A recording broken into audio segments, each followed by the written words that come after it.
ያለበት ካምፕ ላይ ጥቃት ከተሰነዘረበት በኋላ ወደ ጥቃት ሰንዘሪዎቹ የማጥቃት እርምጃ ሲወስድ ይሄ ምንድነው ቲፒኤፍ ነው ምናምን ብሎ ራሱን የሚጠራው ነፃ መሬት ወዘተረፈ ሲል የነበረው ኃይል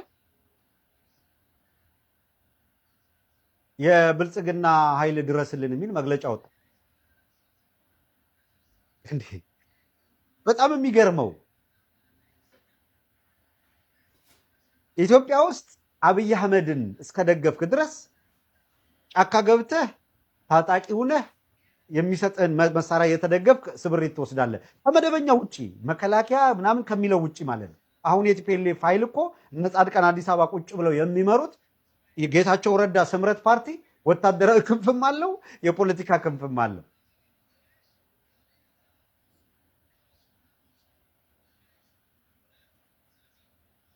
እያደረጉ ያሉት እኮ ይሄንን ነው። አሁን የነ ጻድቃን ጦር እነሱ ምርጫ እናደርጋለን ብለው ሀገር ውስጥ የምርጫ ፓርቲ እንሆናለን ብለው ይንቀሳቀሳሉ። ኢን ሚን ታይም በተመሳሳይ ሁኔታ አካ የተደራጀ ኃይል ሀራ ምድር ምናምን ብለው ያደራጁት አካል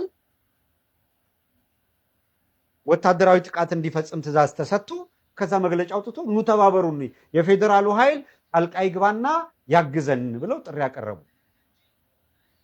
አሁን ፖለቲካውንም ምኑንም ድንቁርና ውስጥ ስላሉ ነው እንጂ ዓለም አቀፉ ማህበረሰብ እኮ ይታዘባል። የኢትዮጵያ ሕዝብ ይህንን እኮ ያያል።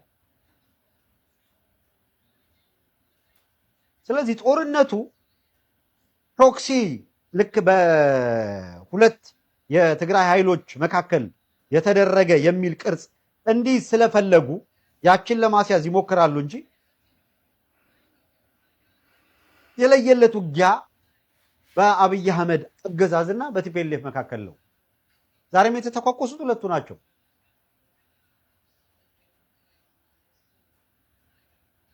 ያ ስብስብ የእነ አብይ አህመድ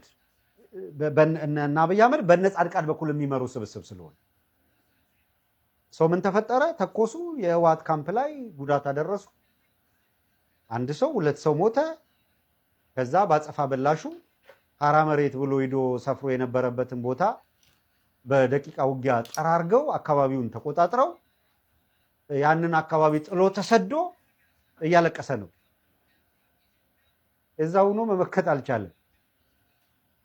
አንዳንዶቹ አፋር ክልል ውስጥ ገብቶ ነው የተቆጣጠረው በሚል ቲፒኤልኤፍ አፋር ክልል ውስጥ እንዴት ነፃ የአፋር ቀጠና ውስጥ ገባ ይላል ማለት ነው። ያኛው ሀራ ነፃ መሬት ምናምን ብሎ አፋር ምድር ውስጥ ምን ያደርጋል? ፌር ፕሌይ ከሆነ ይምጣና ትግራይ ውስጥ ሆኖ ለምን አይዋጋም? ነፃ መሬት ከፈጠረ ለምን ትግራይ ውስጥ አይፈጥርም? ሰው አፋር ተቀምጦ እዛ በተወንጫፊ አጥቅቶ ምናምን እቀመጣለሁ ሲል ተሻግሮ ሂዶ አጠቃው ከሆነ እንዴት አድርገህ ነው በግልባጩ ይሄኛውን እያልክ ያወዳደርክ ልትወቅስ የምትችለው? ኦህዴድ የሚያስባቸው ነገሮች ሁሉ ከሽፈውበታል። ግልጽ ነው። ጦርነቱ በሁለት የትግራይ ወታደራዊ ኃይሎች መካከል የተካሄደ ጦርነትም አይደለም።